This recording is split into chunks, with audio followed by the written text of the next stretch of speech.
நீங்கள் எதுக்கு ஒரு சினிமா நடிகருக்காக இப்படி நான் விடிய கிளம்புற 3 மணிக்கு வந்தேன், நேற்று முதல் நாளே வந்தேன், என் தலைவனை பார்க்க காத்திருக்கிறேன், நான் தவம் கிடக்கிறேன், அவரை பார்த்து அவர் அப்படியே நேராக அவரை கட்டிப்பிடிச்சு ஒரு முத்தம் கொடுத்தா போதும், என்னுடைய வாழ்நாள் பயனை நான் அடைந்து விட்டேன் என்று பத்திரிகை ஊடகங்களில் தொலைக்காட்சி விவாதங்களிலே சில பெண்கள் பேசுகிறார்கள். அப்படி பேசுவதை அனுமதிக்க கூடாது.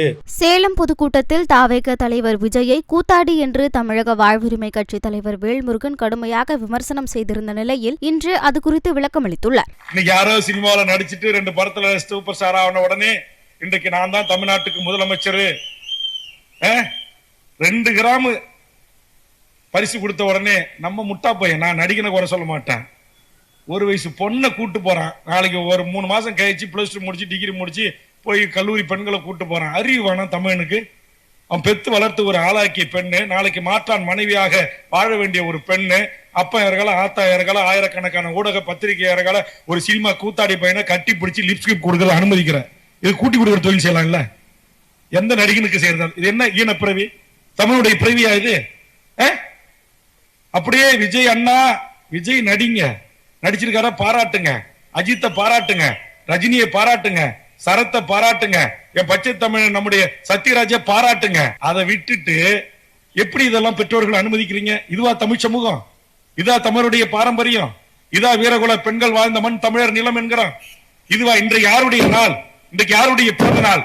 தென்னாட்டு ஜான்சி ராண்டி அழைக்கப்பட்ட என் முன்னத்தியர் அஞ்சலை அம்மாள் பிறந்த நாள் இந்த நாள். நீங்க எதுக்கு ஒரு சினிமா நடிகருக்காக இப்படி நான் விடிய கிளம்புற 3 மணிக்கு வந்தேன், நேற்று முதல் நாளே வந்தேன், என் தலைவனை பார்க்க காத்திருக்கிறேன், நான் தவம் கிடக்கிறேன், அவரை பார்த்து அவர் அப்படியே நேராக அவரை கட்டிப்பிடிச்சு ஒரு முத்தம் கொடுத்தா போதும், என்னுடைய வாழ்நாள் பயனை நான் அடைந்து விட்டேன் என்று பத்திரிகை ஊடகங்களில் தொலைக்காட்சி விவாதங்களிலே சில பெண்கள் பேசுகிறார்கள்.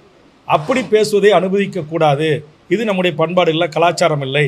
இதை பெற்றோர்கள் அனுமதிக்க கூடாது. இப்படி செய்கின்றவர்களை நான் கடுமையாக கண்டித்து நான் பேசினேன்.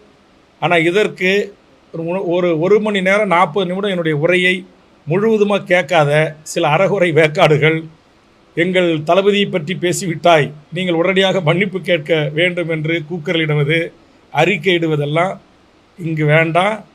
ரொம்ப நாகரிகத்தோடு சொல்கிறேன். நான் நேரடியாக அரசியல் களத்திற்கு வரவில்லை.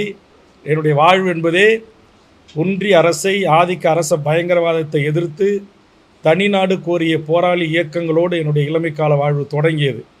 என்கிட்ட வேல்முருகன் மன்னிப்பு கேட்கணும்னு சொல்கிறது, அஞ்சாங்குஞ்சான்களை விட்டு அறிக்கை விட சொல்கிறது, ட்விட்டரில் பேசுறது, யூடியூப்பில் விட்டு பேச வைக்கிறது, இதையெல்லாம் நிறுத்தி கொள்ள வேண்டும். நீங்கள் எந்த கட்சியினராக இருங்க, எந்த நடிகனுக்கு ரசிகர் மன்ற தலைவராக இருங்க, ரசிகர்களாக இருங்க, அதை பற்றி எங்களுக்கு கவலை இல்லை.